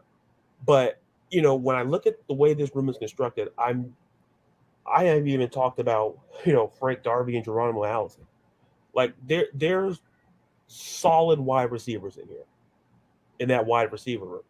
Obviously, that starts with Drake London. I think Brian Edwards, I give the edge to him to be the number 2 guy. And Auden Tate, I kind of put up, maybe it's the 3 best receivers the Falcons have this season. Mm-hmm. I like Auden Tate. What is the story with Ridley? Is there any end to his suspension, or are they going to find more stuff out about his gambling stuff, or what's going on in Atlanta? What do you hear about that kind of stuff? At this stage in the game, he can't apply for reinstatement until essentially next year. Oof. So I don't, because me personally, I'll just slide my 2 cents in. I understand the league trying to make a statement. I get that. You want to be but to give him the whole year. I mean, Pete Rose is just banned don't. for life for gambling, and he wasn't even playing when he was gambling. He was a coach. So I mean, the NFL does not take this kind of stuff like lightly, and sports in Yeah, general. If it yeah, gets leaked out that guys are gambling on a team, that's a yeah, big problem. yeah. And I'm not saying what he did was right at all, Mhm. but I can guarantee you, if you dig further, Ridley's not the only guy. No, 100%. Ridley's just the guy. It's kind of like when you were in school and everybody was acting up, and like especially if there was a substitute teacher, like not even the original teacher. If your substitute teacher was there, they're not going to get the original person who like, okay, who threw it. They're not going to get the first person who threw it. It's going to be the second or third person who threw it, and then Yeah. everybody else suffers as a consequence. That's what I kind of feel happened with Calvin Ridley. I understand you want to make a statement, and to your point, that's why Pete Rose is banned for life in baseball.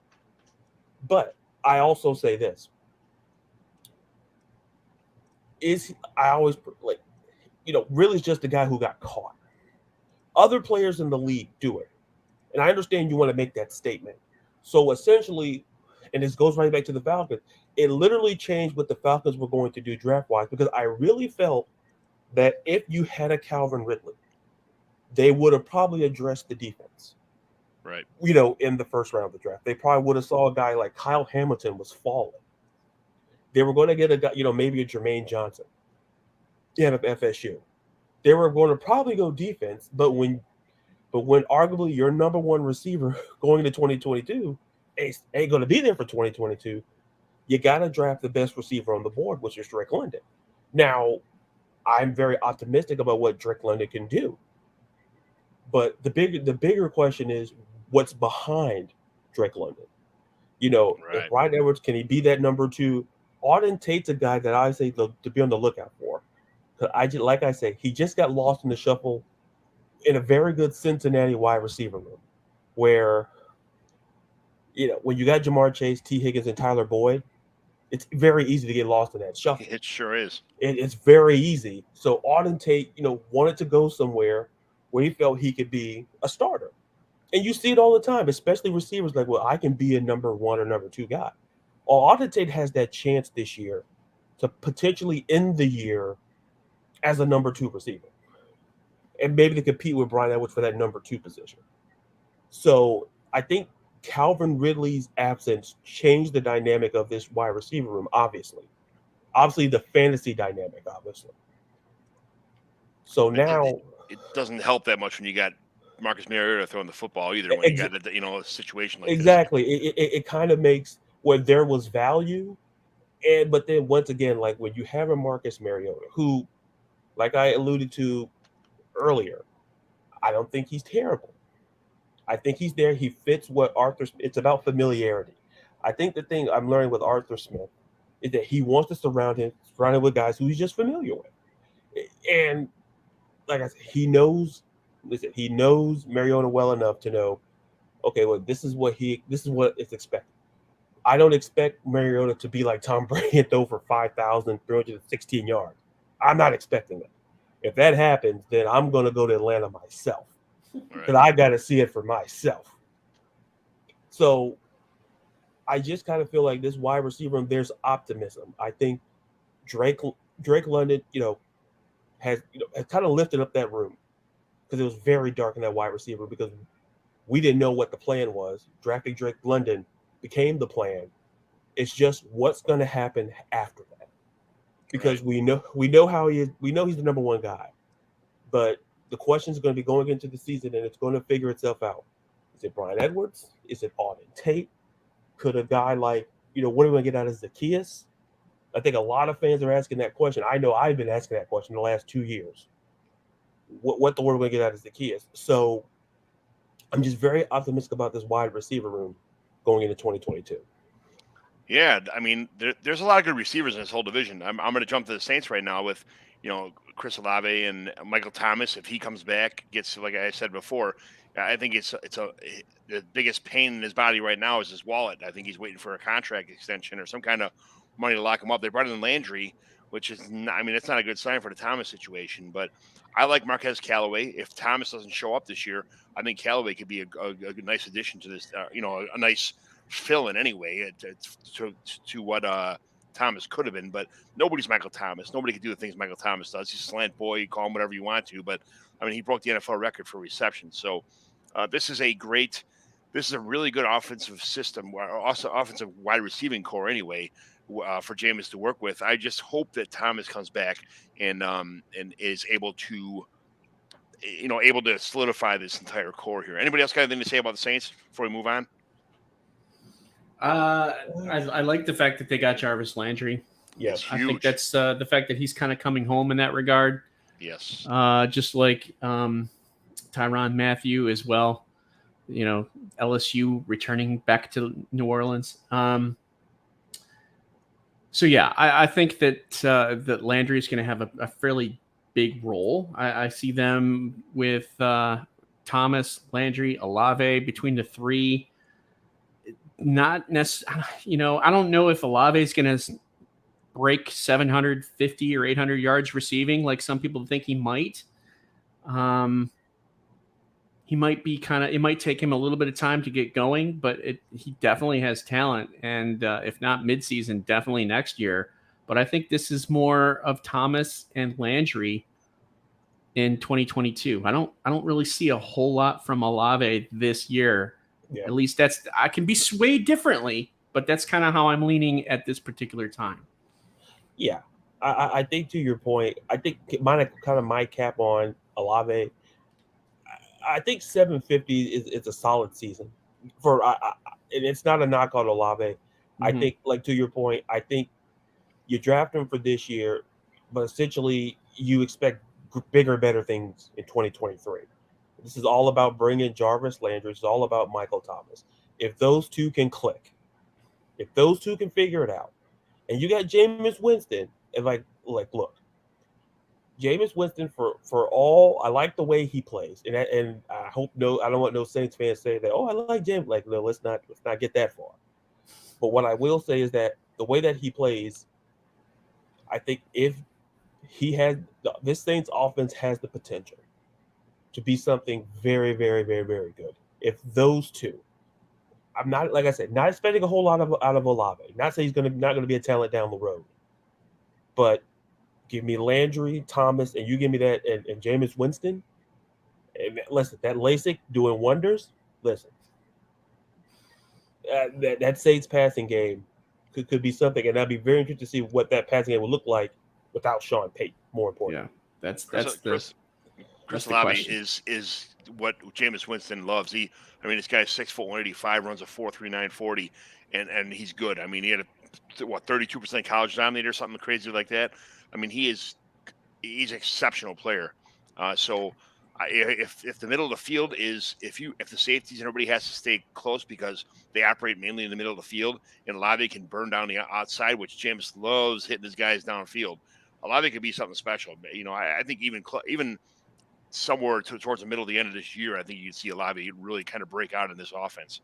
So I'm glad he landed there. I'm glad the Saints picked him, and I'm glad they have Jameis Winston to throw to him. It's a very good receiving core. I don't know why this. I've seen the Saints. People have the Saints winning like 4 or 5 games this year. I'm like, come on, man. This is with Kamara in this offense, and Troutman's pocket. We'll talk about tight ends next, but this is a very well stacked team, and their defense is usually pretty well too. So I don't get the Saints hate, but it's probably part the fact that you're not sure about the coach. Yeah. You're not maybe sure about Kamara's possible suspension. I think there's some factors at play there. I think they're going to win 7, 8, 9 games. I'm not sure if they're a 10-win team, but that's kind of where I'm at there. You can say that about a lot of teams, though. Shoot, 7, 8, 9 wins. Yeah. I hope they're just not paper champions, and it looks good on paper, but it's I don't want these guys to look like Tarzan and play like Jane, that kind of stuff. So we'll see what happens. But we got to move on to the tight ends here. We'll start with Ashley with the Buccaneers, and no Gronk yet. I think he's enjoying the offseason, but I think he'll be back. But they drafted Cade Otton, which I don't think is not a Gronk replacement, but he's a good player. Cameron Brate, it is what it is. But it's not Gronkowski. What are they going to do with tight end here? You're on mute, I think, Ashley. Oh, Is she there? Did we lose? There she is. She got off the stream. Ashley, you there? Yeah, I'm sorry about that. My That's all right. it just kind of spazzed out on me there. But from what we've been fed from the media writers, the beat writers, the head coach, the front office, people I know personally, Gronk's coming back. It's not a matter of if, but more when. He wants to skirt training camp. I Yeah, don't exactly. blame him. It's Every year. 115 degrees in Florida. It's hot. It's hot. He knows he's coming. He's coming. Listen, he's just not going to be around for training camp, and he's probably doing whatever he can to not say that, but do that. Yeah, so let's just say, right, for some reason Gronk doesn't come back, right? I'm not mad at Cameron Brate. Like, I'm not mad at him being our number one tight end. It was kind of that way with that when O.J. Howard was here. And you think about it. O.J. Howard is 6'6", 250 pounds, runs a 4.50. Athletically, build-wise, and testing-wise at the combine, he has the exact same measurements, speed, everything as George Kittle. I kid you not. He has all the intangibles, all the speed, all the size, all the testing, everything exactly as George Kittle is. I was so excited. I was like, "Oh my gosh, we have a George Kittle clone in our offense." Yeah. And he couldn't do anything. Can't catch a ball, can't learn the offense, can't run the routes. But you know who can? Cam Brate. Cam Brate was Jameis's cushion for a lot of the time that Jameis was in Tampa. Cam Brate can be in the back of the end zone and catch 6, 7, 8 touchdowns a season. He doesn't have to be the guy that gets the ball, gets you up and down the field. He's just kind of there when you need him. And if he's forced to be in a number one role while he's, K. Dotton and Keith, get their legs wet in the NFL, that's fine. I'm not 100% mad at that. He's a decent blocker. He's not gonna burn you, but he has decent hands and he knows his assignment. He knows where to be, especially with someone like Tom Brady throwing him the football. It's pretty hard to mess up when you have the greatest quarterback of all time throwing you the football. So if it's no Gronk, I'm okay with Cam Brate. Obviously, it's not gonna be like, you're going from arguably the best tight end to ever play the game. Obviously, there's more, there's a couple guys you can argue, but, the number one guy going to someone who's like probably in the 20s. Cam Brate's kind of just there. He's just there to have fun and catch your footballs. But I'm really excited to see what the younger guys bring to the table. Otten was one of my guys to take in day 3 of the draft, and I was pretty excited what his upside could be. Keith is another guy who's, known to get down and dirty and throw some blocks when you need him, and that's something that the Bucs are heavily focused on this offseason. With the trade for Shaq Mason on the offensive line, they want guys that'll block and hold blocks, and they can start running the ball more effectively. So it's going to be a different look if Gronk doesn't come back. It won't be I don't want to say as heavily tight end based in the passing game. It may be more focused run wise. You may not see a lot of double tight end sets or even tight end heavy sets. They may run more 5 wide in that instance. You have, let's just say Godwin, Evans, Perriman, Scotty Miller, and Russell Gage. Like, you may see more of that. It's going to be interesting, but if Gronk comes back, it's good news for the Bucs and Tom Brady. Gronk's not the same Gronk he was 5-6 years ago, but he can still beat you for 100 yards a game if you let him. He still has it in him to get down the field. If it's not as graceful as it used to be, he can still burn you. He can still gas your defense. So it'll be like you said. He's probably skipping out training camp and signing after that, but it's just more of a wait and see game as far as the tight end room at this point. Ladarius, I got you scheduled next. This is kind of a. I should have let you. I'm going to let you go last because it's not even fair. Yeah, we're gonna head over to the Panthers next to talk about Tommy Tremble, Ian Thomas. That's that kind of stuff. Tell me about. I love Tommy Tremble. I loved him out of Notre Dame. I loved that. He's the best. I mean, he is the definition of a blocking tight end of a of a blocker, of a road grader. I mean, he should be an offensive lineman. He's such a good blocker. But as a fantasy player, I mean, he's just not putting up numbers on the field that makes you drool over, what a fantasy tight end is. In the NFL, as a player, he's what every team wants as a tight end. But it's tell me about Tommy Tremble and Ian Thomas. Sure. So maybe I can spend about 45 seconds to a minute on the Panthers tight end situation because it's not that great. But Tommy Tremble is someone who the Panthers must have thought pretty highly of to get rid and trade Dan Arnold earlier on in the year last year, where they picked up C.J. Henderson, the cornerback from Jacksonville. And trading him, obviously Tremble moves in. As a rookie, they do this. So the Panthers had one game where tight ends had more than 3 catches in a game last year, and that was one game, and there was 4 catches, and that was Ian Thomas who did it, by the way. And they scored 1 touchdown on the season for all their tight ends, and that was Tremble. So there's some hope there. You mentioned a lot of things. He's kind of the Swiss Army knife of the offense. He can do a lot. He can run the ball if needed, but he's a blocker first, I think, and he loves to block. He loves to make plays. Kind of has that George Kittle-ish interest in blocking first, right before catching. So there's a possibility for him to develop into a tight end that stays on the field often, a lot, because of the fact that he can block and also make plays as a receiver. But we haven't seen that yet. Now Ben McAdoo's offense, he did fairly well with the Giants in that regard from looking at the tight end position. So it's possible that they move on, right? But I mean, this is a Panthers team who had the previous year, I think they had 27 receptions to tight ends, and this past year they had 45, I believe. So not many. That's the entire team. So there's a lot of 11 personnel. And McCaffrey is also almost you think of him as a receiver as well. Plus they have their receiving core of Moore, Anderson, and now Terrace Marshall. So I think there's going to be a lot of that. Not maybe necessarily so much 2 tight end sets and 12 personnel, but I do think that the future in terms of what they want will include Tremble. He's not really a fantasy guy, at least not yet. And I don't necessarily think that's going to be the case, but he has some DNA in him that makes him an interesting prospect because he can do a lot of different things. As I said before, has that tendency to that tenacity on as like you mentioned, a road grader, that George Kittle has. I see that, but we haven't seen him do the receiving end of that yet. If he does that this year, I think that would be a huge surprise. But there is some fingerprints there that you can at least be somewhat a little bit excited about. And, that's kind of all I'll say. And we'll move on to Kyle Pitts. Well, let's just talk about Adam Troutman real fast and sure. Johnson. That's right. Get them out of the way real fast. I like Troutman.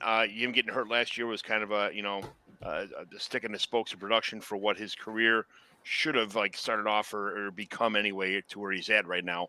But I still like Troutman. And I think with this offense, we talked about before about Michael Thomas possibly not being there on time, but Troutman is a very good tight end. I think he's underrated in reality. I think he's going to have a very good, very big year this year. So I'm trying to get him everywhere I possibly can. But I think you really like the Saints. You know what? I do. On paper, they're just such a beautiful team. How do you not like Michael Thomas and Jarvis Landry? And I love Chris Olave. He's one of the he's one of the top 3 receivers, one of the top 4 receivers coming up this year, if not one of the best. Yeah, Olave actually reminds me a lot of Terry McLaurin. Not just the fact that he's Ohio State. Yes, I get it, right? But he also has that smarts, that level of intellect that I know what to do on the field as a rookie that other receivers on the team aren't even aware of. He has that ability. Stayed an extra year in school for a reason, right? He wanted to learn, get better, and develop. I get that. I just, I kind of see him almost maybe like you remember when Keenan Allen came in as a rookie? First couple weeks, he was like, okay. AJ Brown, same way. And then he kind of opened up and really got strong, like week 10, week 11, week 12. and kind of came on from there. I kind of see that as Olave this year. Anyway, here we go. We already talked about him. Here I am rambling again. Yeah, I know. It's easy to ramble about him, though. I just feel like Ohio State now is remember what Pittsburgh was back in the day when Fitzgerald and all them guys kept coming out every year. There's a new awesome receiver coming out of Pitt, and now it just seems like Ohio State had grabbed the torch on these awesome receivers. So it is what it is. He and Thomas. Yes, sure right. They have some good things to talk about. Yeah. Yeah. All right. Well, go ahead and give me the Kyle Pitts talk. This should be short and sweet and make everybody blush and feel bad about their team's tight ends, minus Gronkowski, who's good. But tell me about Kyle Pitts, Ladarius. Ladies and gentlemen of the jury. No. all I'm going to say is this. I named all of my fantasy teams. Kyle is not the Pitts. I've watched him since he was at the University of Florida. The minute his name was called, neighbors, maybe said some things. I just love Kyle Pitts, as all of us fans do. The only thing is that throughout his great year, he only had just one touchdown reception. I thought he had none. He had one. Yeah, he had one. He caught it in another country. Oh, yeah. He had another one, but it was called back, wasn't it? Right. Yeah. Yes. Yeah. He had one, but it was over in Europe. So he didn't even catch one in America last year. That's what you heard, yeah. Yeah, that's the Falcon season in a nutshell, 2021. But all I want to simply say is that I look at Kyle Pitts. I've always said this, and I'll continually say that he's a tight end by name. But listen, 6'6", 246. The guy can play. He can play receiver, and I'm not saying Arthur Smith may put him in some receiver-esque, plays this year. I don't. But what I will say is that Kyle Pitts is just how dynamic. It's just the dynamic, and the fact that I remember that fans were actually legitimately upset that we drafted Kyle Pitts and not a quarterback. And I had to remind people, sometimes you have to get not necessarily maybe the best quarterback on the board, but get the best player on the board, which are two separate conversations. Right. And with Kyle Pitts, when he came out, I felt he was the best player in the draft. Maybe there's bias involved, but I felt he was. And when I saw him land where he did, you run to that phone. You don't think twice about it. You don't hesitate. You draft him. And when we drafted him, it paid dividends. But once again, I think you'll definitely see more than one touchdown because Arthur Smith, before he became offensive coordinator, he was the tight ends coach.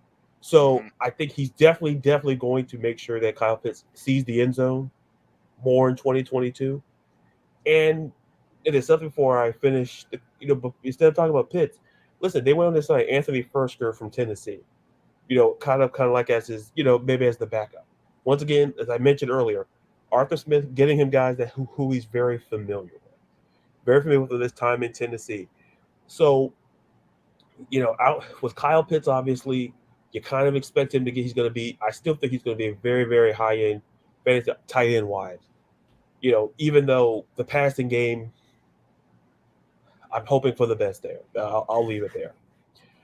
Yeah. But I think the signing of Firsker, I think is a very solid signing. Once again, familiarity with Arthur Smith. I think Firsker, you may see him, definitely on blocking plays, things of that nature. But Firsker can also, he can catch a ball or two as well. So I'm very, very confident. The only thing I'm probably very confident about is our tight end room going into 2022. One thing I want to mention about Kyle Pitts is this, and J.C. Horn, who's the cornerback of the Panthers, who went to South Carolina, was in the SEC, had really good things to say about Kyle Pitts, saying that he was arguably the toughest receiver that he ever covered in college. And think about who this includes. This includes Justin Jefferson. This includes Jamar Chase. This includes A.J. Brown. This includes Elijah Moore. All of those guys. And he says Kyle Pitts was one of the hardest receivers that he's ever covered. To me, that says an awful lot, and I know that he's looking forward to matching up against Pitts again. But for him to say that, I think that's really cool. But it also just says a lot about Kyle Pitts and kind of where he fits in the pantheon of NFL stardom in terms of ability and talent. And if the Falcons can figure out a quarterback, whether that's this year, next year, 2 years, whatever. I mean, the window's getting a little bit, it's wide open for Pitts. Yeah. But I mean, if they don't figure it out in a couple of years, then there's going to be like, well, then now what, right? We got to do something. And the opportunity is definitely there, but he needs that quarterback. Yeah, and I'll just say this, like you're 1,000% right. That's one of the things that concerned me when we moved Matt Ryan, because this is the point I was trying to get people to see. Some Falcons fans that look, I understand Matt Ryan's age, I get it, but Matt Ryan, over the years, when you've seen what he's done with great talent, like when we had peak, like he was great before he had Julio Jones. That's how good Matt Ryan was. And then Roddy White, exactly. So you give him a guy like Julio, and then you fast forward, and then you give him a guy like, you had Ridley, not enough, tape on that. But for what I saw, him and Kyle Pitts. And this is the point I try to stress to people. Like, I understand we got to move on from Matt Ryan. I get it. People, it's a big fiscal issue, and I understand. But we're still eating the money, so I don't want to get into that. But the point is, and to your point, this is why I say for 2022, getting Desmond Ridder in the third round, they have to see what he's worth. Because if they don't think he could be the guy, if they need to fail fast if they're going to fail. Right, if they're going to fail, because like Arthur Smith may not want to talk about 2023, but look, we got to talk about 2023 in that quarterback class. Mm-hmm. And you better have a top 5, top 10 pick. You be pushing it to get a quarterback, because you got to see what you get out of Ridder. If you don't like what you see out of Ridder, listen, just a third round, just not, I don't want to say not heavily invested. But Pitts needs a quarterback, to your point, because, I just don't want to see a scenario where Kyle Pitts is just having, he's having solid year after year, but he can't have sustain that type of year because he just doesn't have sustainability at the quarterback position. And that's what concerns me as a fan, and that's why we might see Ridder sooner rather than later, as much as I like Mariota, because you got to see what Ridder does, because Arthur Smith's not going to tell you. Terry Fontenot's not going to tell you, but I'm going to tell you. They got to see what they want, because 2023 you can get your quarterback. Right. Good points, man. Good points. I got it real fast. I got a trade offer right now, and I want to see if you guys just all four of us right now.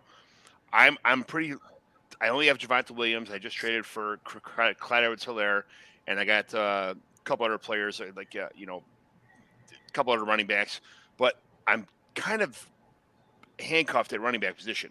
Somebody just sent me, it's a tight end, it's a super flex dynasty, 12 teams, no kickers, no defense, 12 teams, 30 players, 10 starters, and it's quarterback, 2 running backs, 3 wide receivers, a tight end, and then 2 flex players, and a super flex, obviously. But how many? You said 10 team?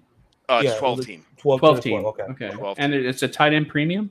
It's a 0.75 tight end premium, yeah. So it's a big tight end premium. Okay. And for some reason I've been held on to the coattails of the Evan Ingram thing for forever. So I don't know I think he's gonna have a good year this year in Jacksonville, but it's Evan Ingram and a 301 for Clyde Edwards-Helaire. I mean, it sounds like crazy, but when you think about it, I'm not sure what's gonna happen to Clyde Edwards-Helaire. I'm gonna say a huge no. Because I've been burned by Evan Ingram every year. So have I know. And I don't think I'm on the Clyde Edwards-Helaire side. Yeah. I don't Me too. He might score 5 touchdowns receiving. He might not do anything again, though. It's possible. But even if he doesn't do anything, it's still something. He's not going to do nothing. It's still a safer bet than Evan Ingram is. He's not going to do nothing. Without the upside. All right. I know this is kind of close for me. I think if there was he did put Devonta Foreman Deonta Foreman in this trade too, which I need running backs, but Deonta Foreman is not going to fill the Clyde Edwards-Helaire void on my roster. So Yeah. if there was something else thrown in here, like it's I would probably press the accept here, but this is just a little bit. It's such a teaser for me, and this guy knows that I love Evan Ingram and in the 301. So it's actually Nick Script that just sent it to me, and he's a jag off because he knows this. So, but that's listen, you guys. I'd rather have Edwards-Helaire. I think so too. Is even he though you're running back three or four in that league? I have Javonte. I got here. I'll tell you my team real fast.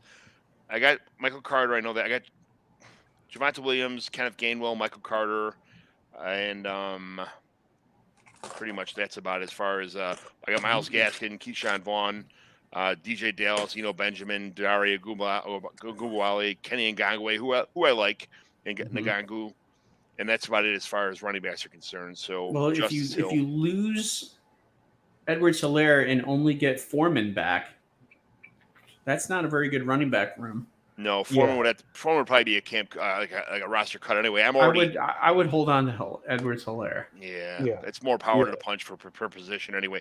And on top of that, I already have Gesicki and Hockenson as my tight ends. But in a flex, I could start Hockenson, Gesicki, and Evan Ingram if he panned out. And but it is what it is. I think Helaire is probably the safer bet. It's tempting for me.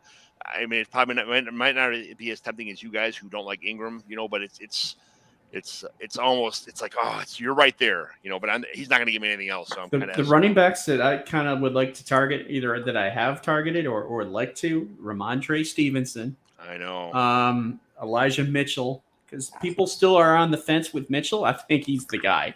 Yeah. He's the fastest running back on the team, and we already know Kyle Shanahan loves speed. I think that's the reason why he was chosen ahead of Sermon. What's his first name? Trey Sermon. Trey, thank you. Trey Sermon. So yeah, I think Mitchell's the guy in San Francisco. He'd be a guy that I would target. That I think you can still get at a decent price. And Stevenson, I think people aren't really aware of exactly what New England's going to do. No offensive coordinator actually. Except Belichick, which is like the first time in how many years that the NFL's not had an offensive coordinator. But right. I really like Stevenson this year. Him and Harris, I think, could be like one of those thunder and lightning, dual approach types of offenses. But I was in a conversation with Sigmund Bloom, and I'm like, well, what happens if Harris goes down and it's the Ramondre Stevens show? And he goes, but it won't be, because it never has been, and it never will be. They don't play that way. No, they don't. There's always going to be someone, whether it's J.J. Taylor or it's one of the rookies that they drafted, right? Pierce, yep, or even Harris. It's right. or James White. They have like 6 running backs. I can't believe they re-signed James White. That was the biggest. I don't know what. I think it was to honor him somewhat in some way. Yeah, well, like a respect kind of. Yeah, out of respect. I mean, lost his parents. Shoot, he got hurt. There's a lot that happened with James White. I think that was more of tip the hat. Here you go. Could they potentially hold on to him this year? Yeah, absolutely. And if he's going to do anything, I think it'll be early, because they'll give him the ball and they'll say, "All right, James, do what you got to do," or welcome back to the league. You're back. Let's see what you can do, kind of things. I see the Patriots rolling that way. And then it'll be and then it's a committee. You don't got to go home now. You got to go home now, but you can't stay here, kind of thing. Right. Exactly. Hey, yeah. Enjoy that first 3 weeks, but we're gonna move on. All right. So you guys, this has been a blast. It's these shows are just. I love doing these shows. It's fun talking to awesome people. Let's start across Ladarius. Introduce yourself, just kind of so where everybody can follow you again, where everybody can find you again, that kind of stuff. Sure. You can follow me on Twitter and on TikTok at Ladarius_Brown, Instagram at Ladarius_Brown. You can check out my work on Fansided for the Blogging Dirty, where I write about the Atlanta Falcons. Also on Sportskeeda, where I'm the NFL analyst for the NFC. And you put out videos every Wednesday, little trivia questions, and just little, thought-provoking videos throughout the from time to time when I share my opinions in video form. Thank you very much. Ashley, one more time. So you can follow me on Twitter. It's EMT_Ashley, ASHLIE. I'm actually not part of any kind of organization right now, so I'm a free agent. So come get me. As far as that goes, but yeah, that's really it. That and Twitch. If you want to come support the St. Jude's Children's fundraiser that I'm doing over the next month. But yeah, just those two. I am 100% a free agent myself. I don't have anybody to go to. I love doing this. Is just what I do for fun because I've been playing this game since 1995. It's something I've done with my friends since I can remember drafting in the basement with writing the names up there and having to call my commissioner on the phone at 12 o'clock or at that point in time. I just real quick for you guys, I had to literally call, and there was no such thing as call waiting even back then. So it was just a busy signal. So I had if you and everybody had to have your lineup in at 12 o'clock on Sunday morning, and there was no Thursday night game. It was Sunday morning at noon. You had to have it in by. If you did not call it in by noon, that was it. You got a 0 for the week for every one of your players. It's not like who you had last week or you accidentally left your roster and you got a 0.